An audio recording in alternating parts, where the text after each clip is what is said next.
What do you know about politics? What should you know? Forget views, beliefs, and opinions. Politics is really a science, and that's where we come in.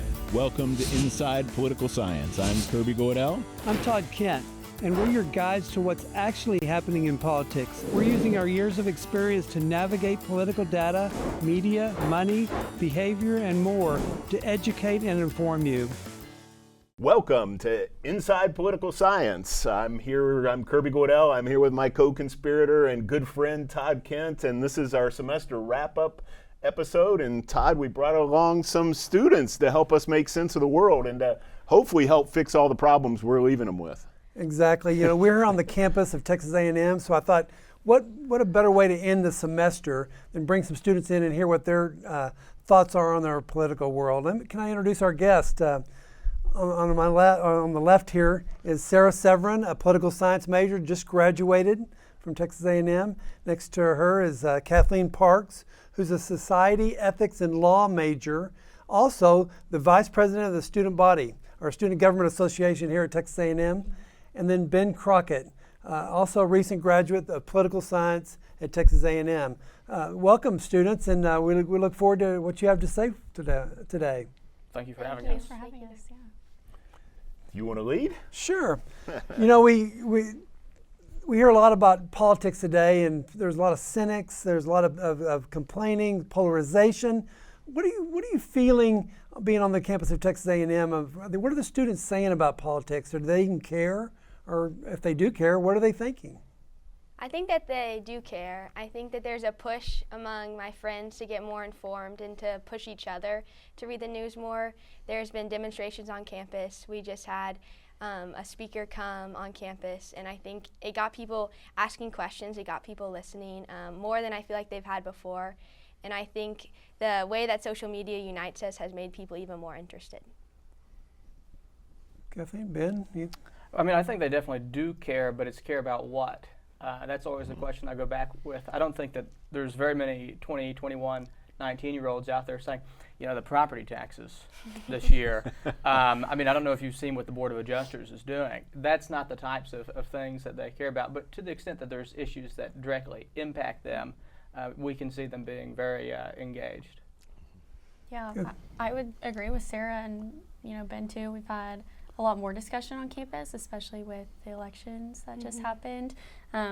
There was a speaker on campus the other week, and I know that riled a lot of students up. But I think what I've experienced the most is students have latched on to certain issues rather than just being more interested in politics in general. They want to talk about the issues that directly affect them. I was going to follow just what issues are those? Weed, for example. I mean, You got it, yeah. Yeah. Every year there's a big group that is really passionate about marijuana. It's not going to work. I don't know if anyone follows the Texas legislature, but their hopes and dreams are going to get lit up.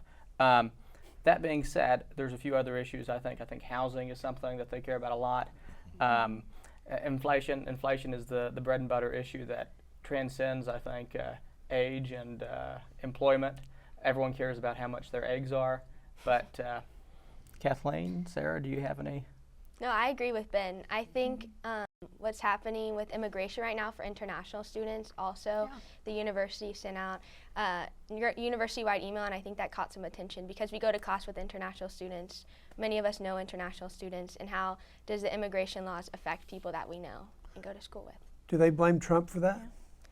I can't speak to what other people feel, but the actions of the government are affecting education and how we do school and how we do work. So I don't know if it's directly from Trump, but the new administration has put out new regulations and new laws, so it's just a come-down effect. I haven't heard people directly blaming Trump, but he's a president, so with being the president comes certain amounts of blame and responsibilities.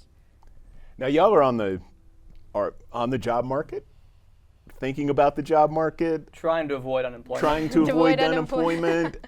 And there's a lot of uncertainty in the world. How are you thinking about that? How are your fellow students thinking about that? Is that something you see as, that's just kind of a problem that I have and it's a personal problem, or is that is that something you think about the politics? It means looking at grad school. That's That's the answer. Well, that's not a bad answer. I'm going to graduate school, so Yeah. I feel the need to be more educated, and also being in that school mindset I feel like more of my friends are going to master's school than those that are getting a job. They're pursuing another level of education. I think they are worried, and I think they're curious about how the economy that's set by the regulations and tariffs, for example, how that will affect employment and how it will affect trade, which will thus affect jobs. Not to be a little bit more, I think, concrete. We have such a selection bias here. Sarah and I are both at the Bush School, and one of the main employers of folks at the Bush School is the government. Yes. Right. And so there's been an added level of uncertainty with a lot of those jobs, and then a lot of folks that were going to go to a USAID job, for example, are now saying, well, I can't go there. Where can I go? And so they're moving over into, say, like the nonprofit segment. But if you were always going to go nonprofit, now you have this surge of competition, so it's harder to find those opportunities. Definitely more competitive and more anxiety, I feel, about being unsure about what the next steps are, because you pursue an education for so long and you think, I'm going to go into this certain agency, and some people have gotten jobs and then their offers have been rescinded, which is a whole Where's the high-paying job that all of my high school teachers promised me at the end of kindergarten? I mean, like at the end of college. You know, that's like the thing that we tell every young high school student, hey, go to college, you'll have a high-paying job. Where are they? Yeah. Yeah, it's no longer that you get an education, you get a college education, then you can go into a job. You have to have internship experience, you have to have extracurricular experience. So I think more is required. Maybe we should have done engineering. Yeah, it's I don't think. So Kathleen, being a member of the Student Government Association, what are you hearing? What are students talking about? What are the issues that are affecting them? You mentioned some of them, the prices, inflation, other issues, jobs. Yeah, I think student government is asked oftentimes by students to help them fight more local issues or issues that affect just our small, percentage of the population, just students. And so a big one we've seen this year is housing, and Ben can speak more to this. He helped out in student government with it as well. But students are seeing issues with renting housing, specifically affordable housing, varying levels of people in a house. It can be more expensive. We already pay so much to be here, and we pay so much in fees and extra costs. So I know that's a battle I've personally faced, and Ben got to work with some others in student government on some legislation that might affect it too. So that's been a big one this year. Do you all feel like you all can influence local politics then? And do you feel more confident in your ability to influence local politics versus national politics? Because, I'm thinking, Todd and I are the old guys here, and we want to protect our property values. So we want to keep, we want to limit the number of student housing places in our neighborhoods. At the same time, you all need housing. Do you all feel like this is something where you all have the ability to come in and speak? There's a lot of questions there. Oh, yeah. Sorry. And so, I mean, it's difficult to, let's take them one at a time. Sure. Do we feel like we can influence local politics? And then two, if so, more so than national or state politics? Yeah. It's issue specific. If for example, students really wanted more bike paths in a particular area, I think that it could be, very likely that we could get more bike paths. A lot of students really like pickleball, and one of the things that we've seen is more pickleball courts. I mean, so it depends on the issue set. I think that the problem that students face when advocating on the local level is the transient nature of their advocacy. And so you can be very effective maybe over a 3-month period or a 4-month period or maybe your entire college career, but there's no continuity. The national level, other than getting a shout out when someone says something absurd on Fox News or something, I don't know how much there is there, but the state level, because they're only there for such a short period of time, it's much easier if you're also transient to have an impact on an otherwise transient body. Right, and I'll say I didn't come into college or student government at all thinking I'm going to affect or try to impact, local governance or even get involved at all. I didn't really plan to switch my voter registration to be able to vote in College Station because we are so transient. I just planned to be here for 4 years, kind of a pit stop along the way. But became really passionate about it when it started to personally affect me. I know when my roommates and I were looking for housing, I was asked to be the 5th person on a lease, and that's illegal in College Station, or at least this part of College Station that we wanted to live in. And I didn't know that.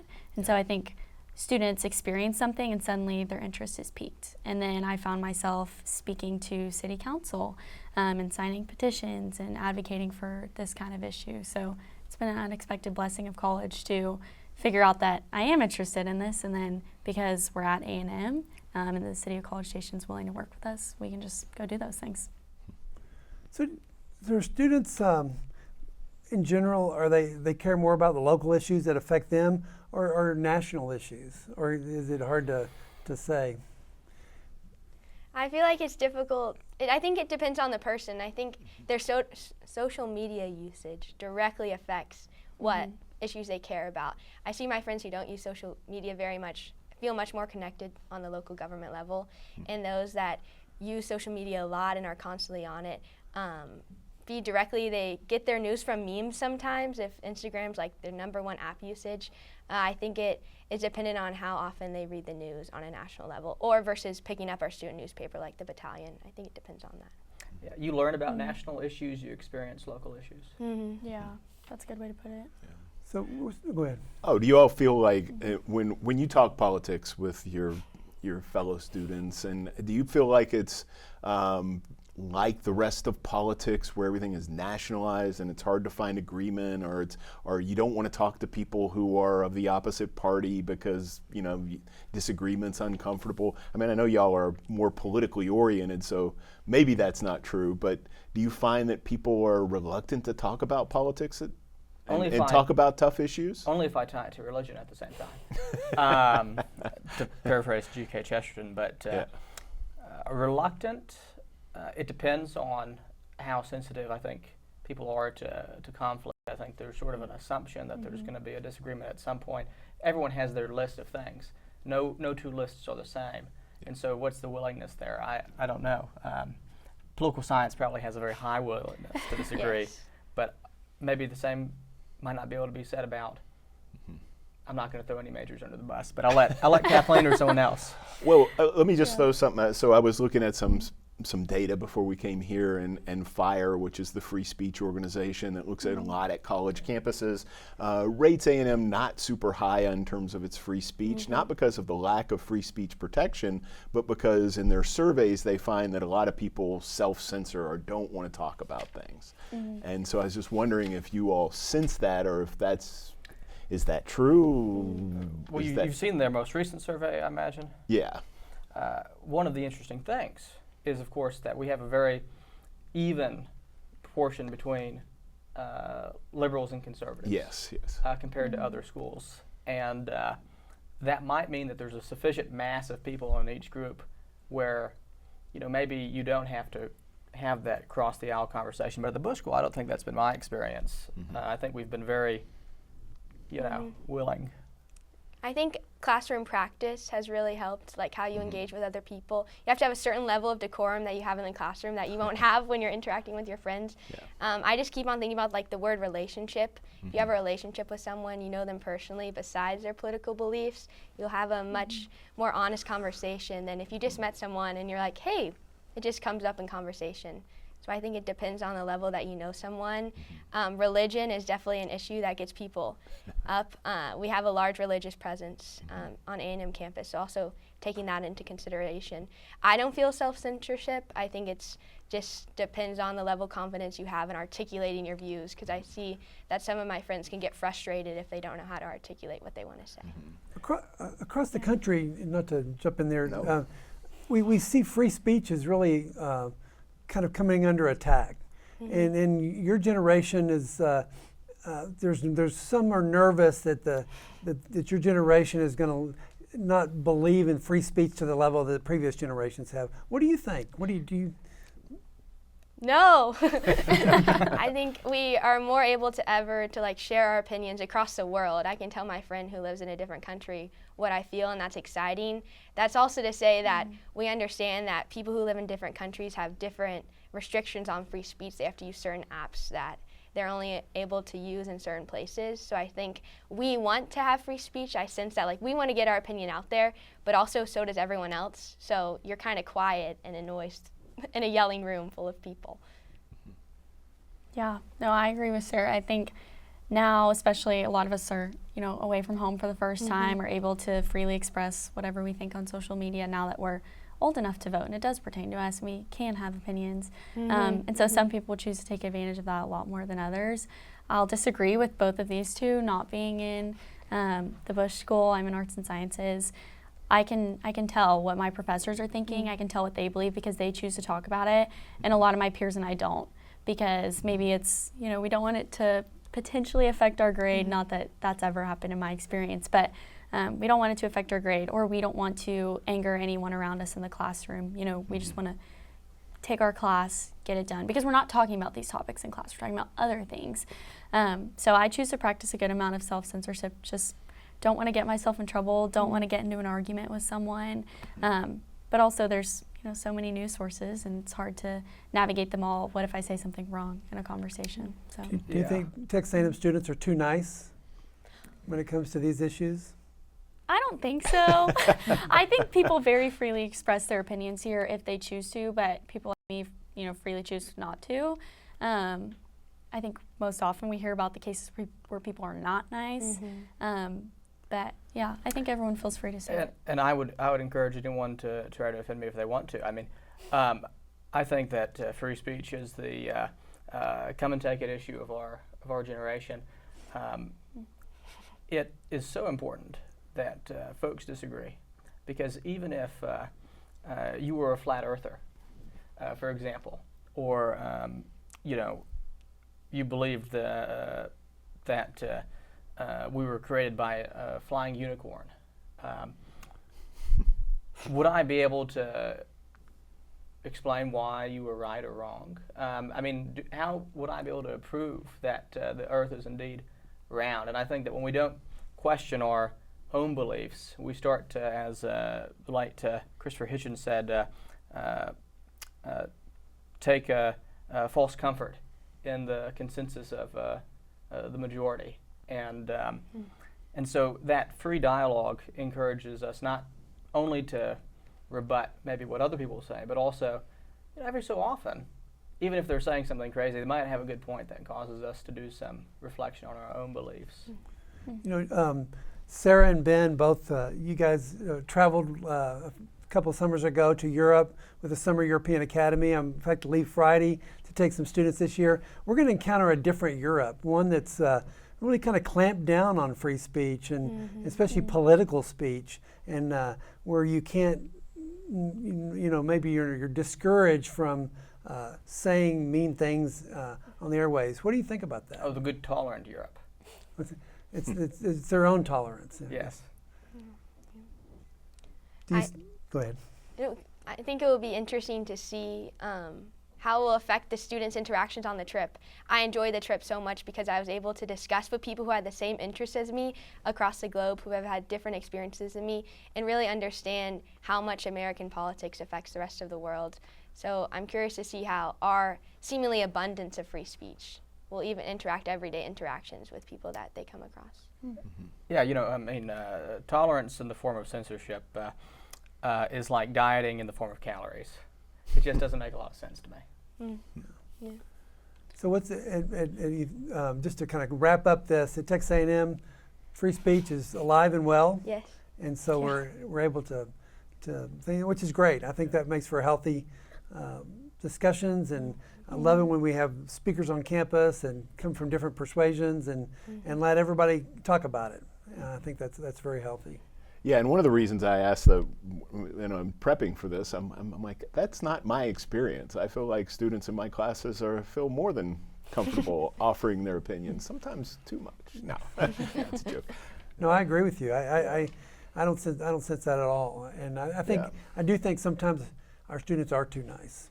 I think that they disagree, but they don't want to say it in front of a big group. In front of a class where you don't know your audience and you don't have those relationships where you feel comfortable expressing it. But But I do think I've seen robust discussion across campus and in classrooms, and feel like it's a place where that is happening. So, Do you think that you're better able to express yourself now after 4 years of college, or getting this, that you've grown in your understanding on how to do that effectively?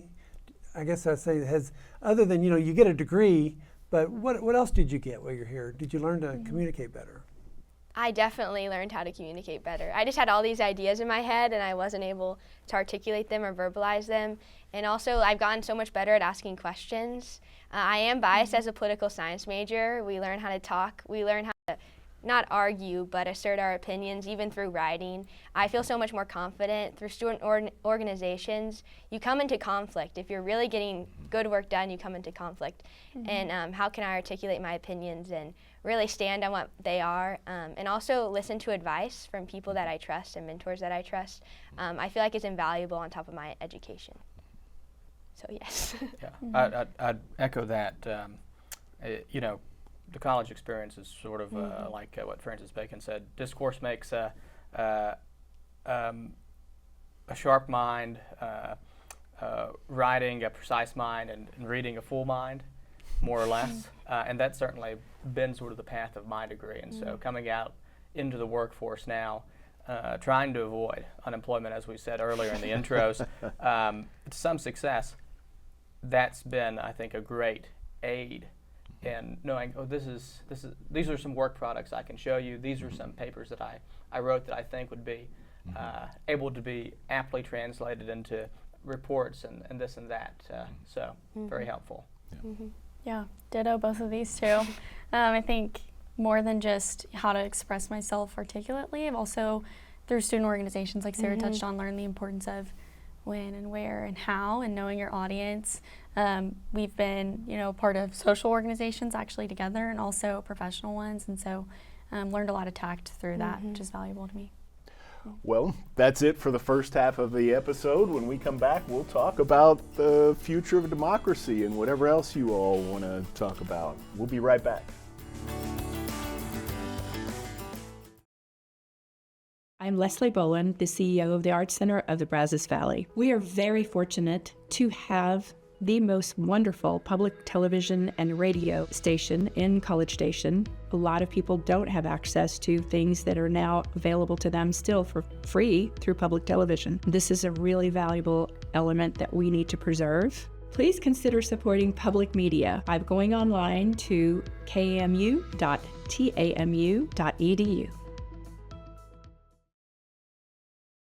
Learn something new. I want to start with how crowds of people can act like fluids. Yes. What? I mean, this is physics, so I love it. Make a connection. I have no idea who they voted for. I don't care.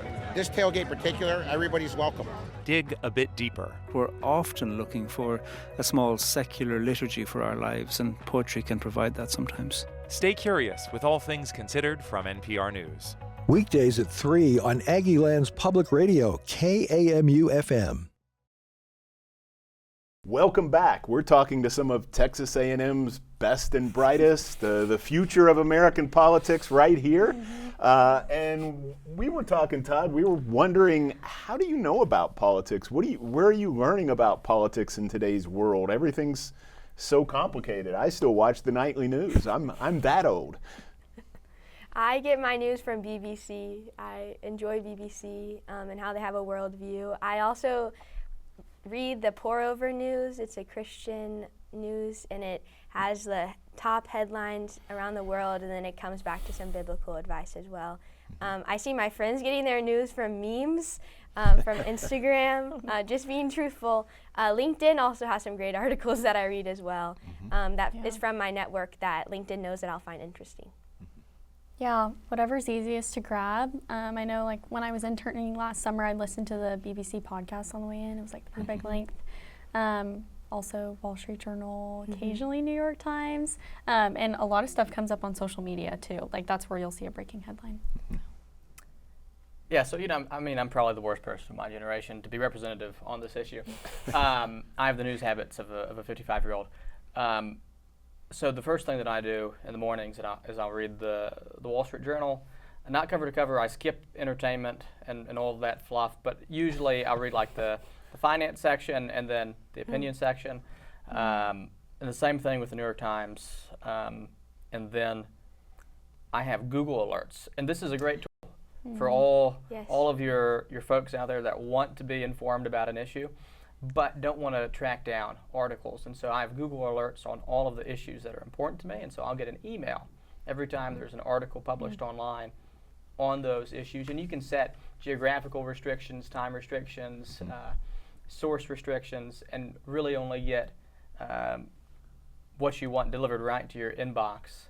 And so that's sort of my technique, plus a little bit of WTAW in the morning.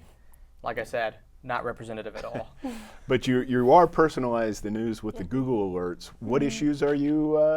What do you have alerts for? Just a couple. You don't have to give them all. So I have basically anything about the Texas Higher Education Committee in the Texas House, housing affordability policy news, and then the weather. I love my news alerts. So none of you mentioned the kind of the what we call the mainstream media, CBS, NBC, ABC, maybe even Fox and CNN, these types of things. So do you get, compared to your parents, are you getting your news in different ways than them? And does that create kind of information kind of issues between where you're getting yours and where they're getting their information? Oh, definitely. My dad doesn't read the New York Times. Okay. We're big Wall Street Journal fans, so my dad and I will send articles back and forth to each other. My parents also love the nightly news, so I grew up watching that. But yeah. My family loves the Wall Street Journal. They also read the Chronicle, based off of the city that we're from. We love to exchange articles too. My dad and I are in the same field, so that's fun. He's like my personalized Google alerts. If there's something that he finds interesting, he sends it to me. It does sometimes with like family holidays and such. As a resident political science major, I'm definitely get asked a lot of questions about what I think is going on and what I think is important. And sometimes we come up with different things. We get it from different news sources. So. And maybe one of the biggest differences is that I don't think any of us have cable, right? True. So like our parents, like, growing up in the morning, they turn on the news as they're making coffee. But we don't watch TV that way. I mean, everything's streaming, and so that's part of that. Podcasts, that decentralization is just we have different mediums. So, I know the polls are clear. Your age group is getting most of their news content from social media. And so do you think there's some self-selection bias going on there that's even stronger than what your parents would get from watching what we call, the legacy media? Yes. I learned about it in Dr. Guido's class, but there are definitely news circles, and my friend's Instagram looks completely different than my Instagram based off of what we choose to partake in, what we like, what we share. They track all of that. They're very advanced in that way. So they definitely just are in a bubble, and I don't see things that my other friend sees by any capacity, just by using Instagram, for example. Now, y'all are pretty sophisticated news consumers. Yes. Do you feel like your fellow students do they understand these algorithms at all? Are they paying attention to them? Are you constantly sort of fighting against misinformation and meme style news that you feel like, oh, please don't? Yeah, I think familiar with the algorithm, yes, because a lot of our lives are lived on social media, especially at this age. Whether that's being used to consume political news or just news about people or entertainment, there's a distinction there. I think a lot of kids our age aren't reading the news. Occasionally, if there's a big enough headline to come across their feed, that's when they latch on and they seem to care. But unless it's personally affecting us, I think a lot of kids don't read it. So do you think polarization we're seeing in politics today can be traced to social media use? Or is that just a good excuse to blame something? What's on your mind? Traced, correlated. I mean, these are some fancy words. Just had my undergrad, but I think that if there's a difference in two people's political beliefs, then they get amplified by time spent on social media. I mean, it's the radicalization pipeline, regardless of what we define radicalization as. So I think that in that way it makes things more polarized, but polarized than when? You know, we've certainly been far more polarized than we are today. I would refer back to the period in which the Morrill Act was signed as a more polarized period. So it's been worse, but it could certainly be better. So 2008, Barack Obama wins. Everybody's thinking the Democrat, James Carville writes this book saying that it's the Democratic majority coming. And millennials actually are more liberal leaning, and then Gen Z comes along. And we're getting all this data, more conservative, more financially serious, just very different than the generation before them. And I know generations are artificial constructs, but with that in mind, there's also the other part of this polarization piece that I want to hit on a little bit is there's a big gender gap. I was about to say that. The young men and the young women really very different. Do you all see that? Do you feel that? Is that real? Definitely. That's certainly true, and I don't have an explanation. I wish I did. But I'm sure that all the young women out there think they're right, and I think all the young men out there think they're right, and who knows, maybe... Do you think it's media? I mean, the young men are one of the arguments about Trump this cycle is that the young men were going to Joe Rogan, young women were going to other sources of information.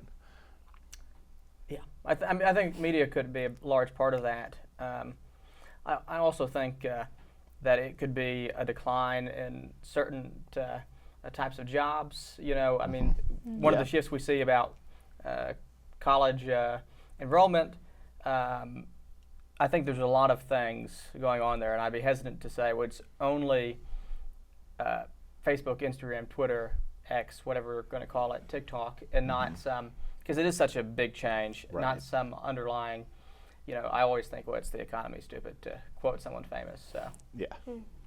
I think that seeing how both of them ran, Trump, I think, ran businessman, and young men want to be businessman. It's like simple correlation. Kamala ran on the girl boss mentality. You can see it in how she dressed. You can also see how Trump dressed. And I think women associated, I want to be more girl boss than Kamala could be the one I supported. That's just what I saw. Brat Summer, for example, I think Kamala latched on to what young women were interested in. I think Trump did the same. Joe Rogan, young men like him. So I think it's just... Yeah, I wouldn't blame media, but I would say it certainly has pushed it along. Like, the candidates were using social media, bringing influencers into the White House. I know that the Biden campaign did that. And they both utilized influencers to meet young people where they're at. And so if we're already living on social media, that's how we're going to get involved.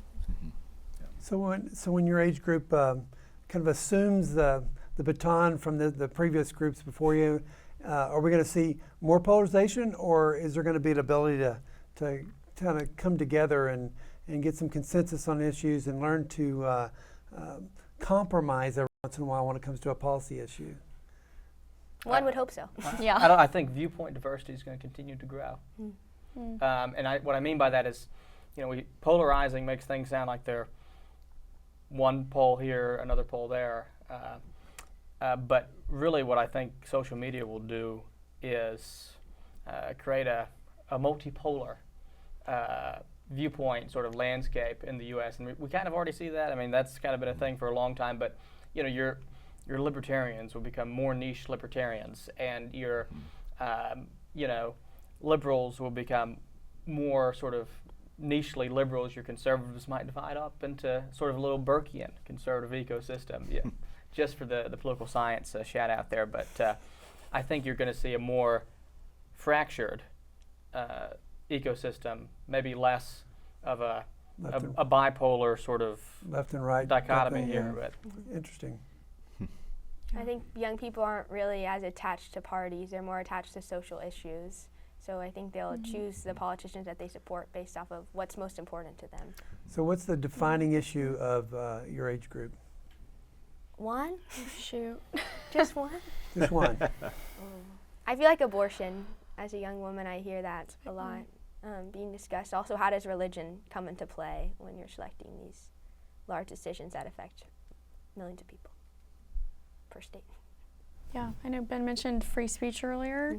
I could kind of see that, and I also think abortion is a way that a lot of people my age, at least, have chosen, who they're going to support and how they want to cast their vote based on, we can get rid of every other factor, we can ignore everything a candidate has done and said in the past, but where do they stand on that? I do think that I tend to run in a pretty religious circle here at A&M, so that might be just my sample bias. But is that a male and female, or is that just females? I've seen it with both, actually. I know some young men who just could not bring themselves to vote for Donald Trump, but when it came down to the issue of abortion, they felt like his opinion more clearly aligned with theirs, and so that's how they voted. A phrase I've heard a lot of from, even being at home with my parents and now in college is the lesser of two evils with candidates. When you don't like either, maybe it's one of those issues that's going to do it for you. So, the dad. The dad. And it doesn't. Most important issue. Well, how do we define that? I mean, you could say, well, what's the issue that most people talk about? I suppose, but the debt conversation hasn't started yet among 20-year-olds. But let's just give them a few decades, and I think that it will probably be the most. Wow, important what will issue the for debt them. be at that point? Yeah, we owe it to ourselves. Yeah. No, it's interesting in class. When I teach American government, I'll say that this is the most important issue to you, and I'm sorry that we gave you this $37 trillion debt. Good luck with it, Yeah. But it really is one of those things where you talk about. It's funny how when college students get their first paycheck, and most of them have worked, all of a sudden you work for $1 an hour, but you don't get $1. You get like 67 cents, and it's eye-opening. And things begin to matter more as you get older. So it's interesting. Taxes made me conservative. Yeah. So it's interesting that none of you mentioned like the jobs or the economy, even though we know that right now college students are struggling because of just the instability, and a lot of people aren't hiring because they don't know what's going to happen. Are jobs a big issue to you politically? Yes. To my friends, that's what we talk about. Now, as a graduating senior, it's always, what are you doing next? What's big for you? Like, are you moving for a job? Those are really big concerns, and I think they cause a lot of anxiety, and it's almost pushed people to not want to read the news because they're already consumed enough with their own lives.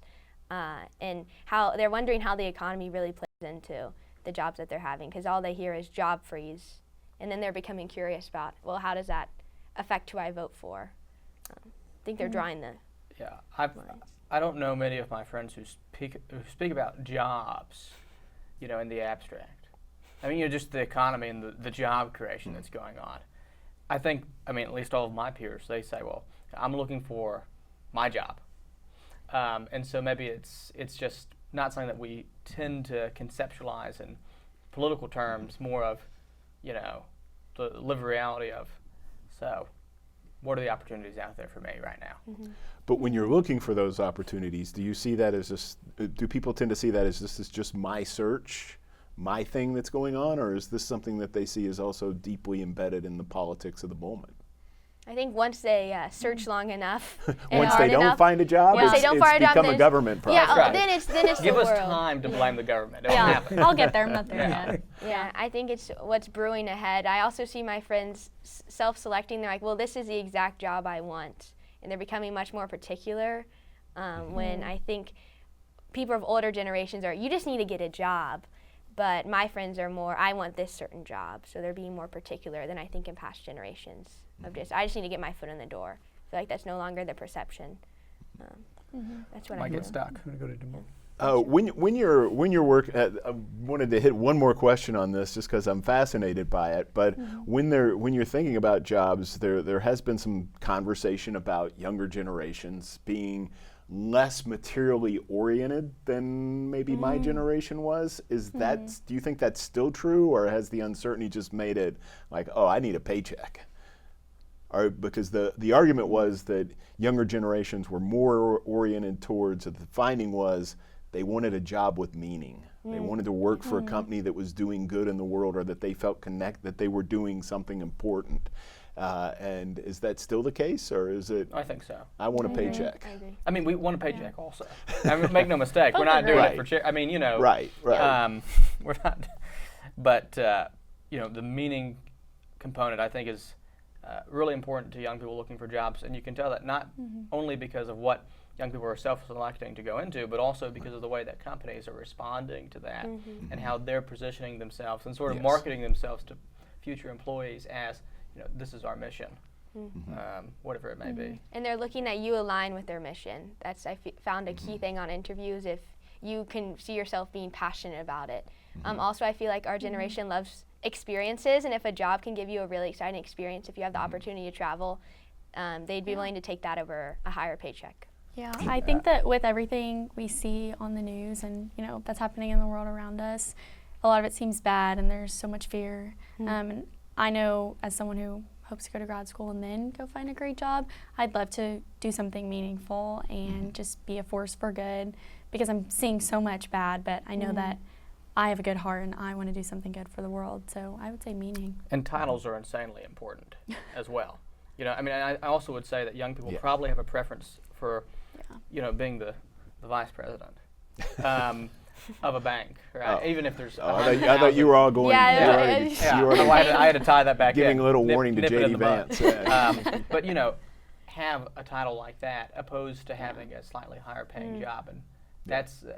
I don't know if that's across the board, but it is certainly very interesting. We saw a whole group of people in America vote for Trump, and that largely because of the prospects for the economy, that the economy was a problem. If the job prospects don't improve, the economy doesn't improve like you want, are people going to be willing to stay with Trump, or are we going to see kind of this confusion in politics in America? It's not like you can get reelected. Well, I'm talking about, we have midterms coming up in 18 months, and so is that going to be bad for the Republicans if we don't see good things happen with on the job front? Potentially, yes. If it's what people care about enough to vote, I think it could impact. I don't know. I'm not sure. I can't predict. As you all both know way better than we do, 18 months is a really long time in politics. Things can happen. Reading the tea leaves is like discovering the theory of relativity all over again. I just don't think that we're going to be able to do it here today. Wish we could. Well, we're starting to run out of time, but I wanted to get your all's thoughts on just sort of optimism, pessimism about the future of the country. There's been a lot of talk among political scientists and other folks about democratic backsliding in the country, about younger folks not necessarily being as committed to democracy. And I pulled some. This is from a tough survey. 36% say that of young people, 18 to 29, U.S. democracy today cannot address the issues the country is facing. They have doubts about it. They disagree with the idea that they can. 16% doubt that democracy is working well for young people. How do you feel about democracy overall, given some of these conversations about backsliding and where the country's going and the strengthening of the executive branch? Are you worried that we might be at the end? Call me crazy, but I'm hopeful. I like to be hopeful in these situations. I think that given a couple more years, when maybe not a couple, maybe a couple decades, but when our generation starts to take over and it's us in charge, I'm hopeful that we'll have seen enough polarization and just seen all the bad that has happened, and we'll try and turn over a new leaf. So I'm hopeful. Yeah, it really just depends on how, we keep having rising life expectancies, and it depends on how high those numbers get. I mean, we could see baby boomers in power for the next millennia. I wouldn't try to stop that. So, somewhat optimistic, but not enthused. It's more of a dampened optimism. A cautious optimism, maybe. It's like a hot cup of coffee. Yeah. You know that it's probably a little bit too hot, but you still optimistically try to take a sip. I'm also an optimist. I feel that we are going to be more united, hopefully, and that we'll articulate and hopefully come to some common ground, but you never know. things change, people change, and hopefully when we get into office, if we will potentially, that we'll have the skills to do so and be able to use the new technologies. I think that's what will mostly impact democracy, and how can you ethically consume the new democracies while being a politician and representing those around you. Well, it's great to have you guys, and I think our listeners would agree with us. The future's in good hands. If everyone's like that leaves Texas A&M and other universities around the country are just like you guys. So we appreciate you guys coming and sharing with us, and look forward to hearing what happens in your futures. Yeah, and y'all know I am an optimist about the future. I think y'all are going to solve the problems we left you. We left them with a lot of problems, but I believe in that you all have the capacity to fix them. That's episode 27 of Inside Political Science. If this is your first time listening, click the subscribe button to get alerted when we have a new episode. And thank you for joining us, and have a cool summer. Inside Political Science is a production from KAMU, Aggieland's Public Television and Radio. For more information, visit tx.ag/Inside Political Science. Have a question for our experts?